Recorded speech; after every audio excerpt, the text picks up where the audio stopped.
오늘은 2023년 8월 17일 목요일입니다. 매일 성경 묵상 나눔. 오늘 묵상하는 본문은 예레미야 22장 1절에서 9절입니다. 본문을 읽습니다.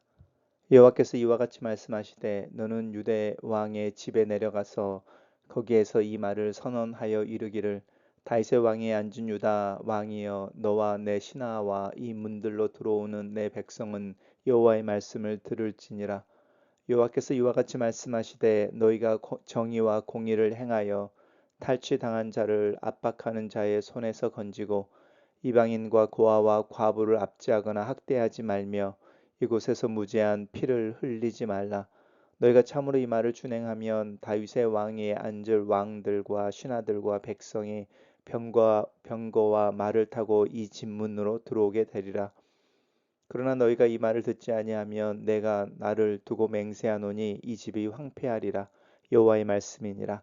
여호와께서 유다 왕의 집에 대하여 이와 같이 말씀하시니라.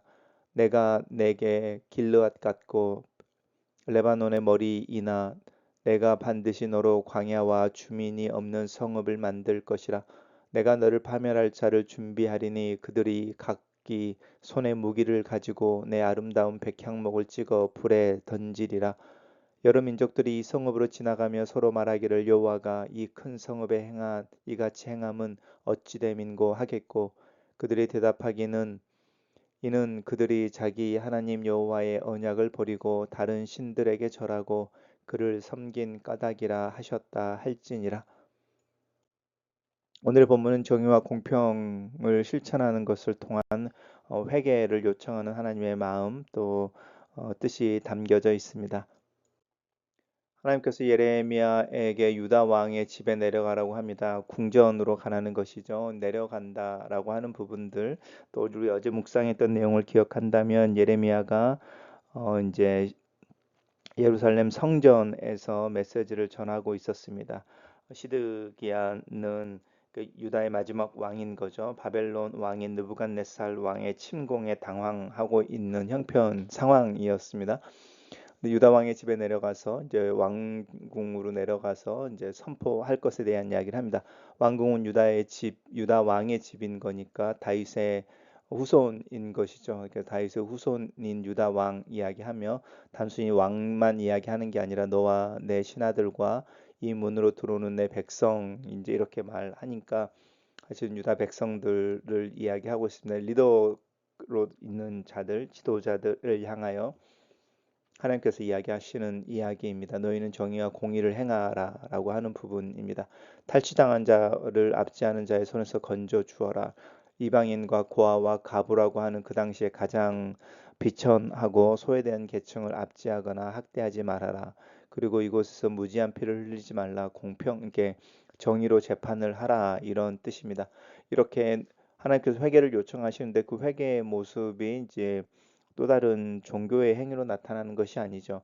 우리 맨 마지막에 보면 이 성읍을 지나가면 예루살렘을 지나가면 이제 황폐화되어진 예루살렘을 지나가면 이방 민족들이 하나님께서 이 하나님의 성읍인 거죠. 성읍을 왜 이렇게 망하게 하시고 황폐하게 하셨는가라고 이야기할 때 그들이 자기 하나님과의 언약을 버리고 다른 신들에게 절하고 그들을 섬긴 까닭이었다. 이렇게 대답할 거라는 거죠. 하나님의 언약을 버리고 다른 신들을 섬겼다라고 하는 우상 숭배인데 그러면 반대로 하나님을 섬기는 건 어떤 모습인가라고 할 때 언약을 지키는 모습인 거죠. 언약을 지키는 모습이 하나님을 예배하는 모습이고 하나님을 섬기는 모습인데 이 언약을 지킨다고 하는 모습은 이 정의와 공의를 행하는 것 그리고 연약한 자들을 돌보는 것 그리고 정직하고 또 공평한 재판을 행하는 것으로 적용되어질 수 있습니다.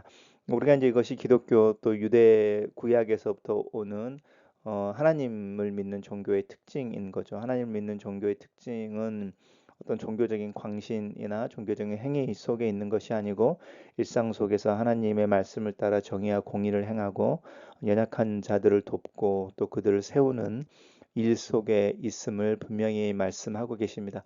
그렇지만 그 말을 준행하게 되면이라고 이야기하는 부분이죠. 준행하게 된다면 하나님께서 회복시킬 것에 대해서 이야기하고 계시고 그렇지 않고 말을 듣지 아니하면 황폐되어질 것이다라고 말씀을 하고 있습니다.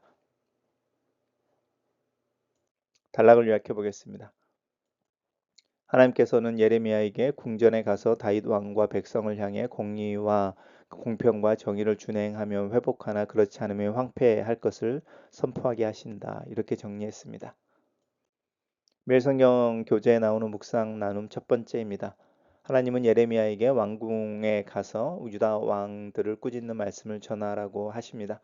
왕은 물론 왕궁 문을 드나드는 왕실 사람들 모두에게 그 말씀을 듣게 하라고 하십니다. 성전에서 거짓 선지자로 몰려 구타당하는 수모를 당했던 예레미야로서는 이번에는 왕궁에서 반역자로 몰려 목숨을 잃는 것까지 감수해야 하는 위험한 사명이 주어집니다. 하나님은 복음을 위해 때때로 우리로 하여금 목숨을 거는 낮아짐의 지경까지 내려갈 것을 명령하실 때가 있습니다.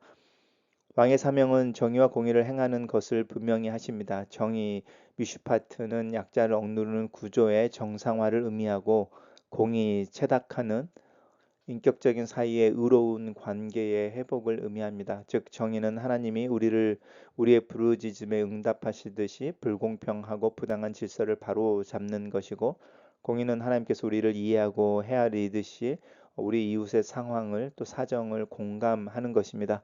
왕궁의 번영과 몰락은 이 정의와 공의의 실천의 여부에 달려 있음을 하나님은 분명히 하십니다. 실천적인 하나님 사랑과 이웃 사랑은 하나님 나라 백성의 가장 큰 정체성입니다. 나는 어떤 방식으로 연약한 이들을 향하여 이 사랑의 명령을 실천하고 있습니까? 두 번째 묵상 나눔입니다. 유다 왕들이 하나님 나라의 정의와 공의를 저버리고 이방 제국들의 왕들을 흉내내며 압제와 불공평의 근원지가 되게 하였으므로 유다 왕가는 심판을 당하게 될 것입니다. 백양목으로 지어져 길르앗과 레바논 숲처럼 아름다운 그들의 궁궐이 광야로 또 황폐한 황무지로 변하게 될 것입니다. 내 힘으로 내 지혜로 내 야망을 위해 세운 것은 아무리 아름답고 사람과 세상의 칭송이 자자하더라도 때가 되면 하나님께서 손수 그것을 허물어 버리실 것입니다.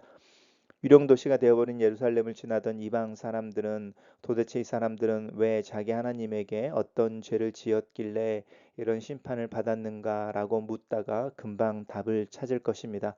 그들은 하나님을 버리고 언약을 멸시했기 때문에 멸망당한 것임을 모든 사람이 알게 될 것입니다. 이렇게나 답이 명확한데 유다만 그 답을 모르고 있습니다. 글로 쓰는 기도입니다. 살아계신 하나님 말씀을 따라 사는 삶을 고민합니다. 내 믿음과 내 일상의 행동이 내 내면의 생활과 외면의 관계가 하나님 보시기에 일관성이 있고 일치되며 진실하기를 기도합니다.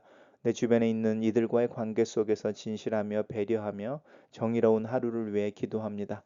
하나님 사랑과 이웃 사랑을 실천하는 것을 통해 내가 하나님의 사람임을 드러내며 믿음으로 살 수 있도록 나를 도우시옵소서. 예수님 이름으로 기도합니다. 아멘.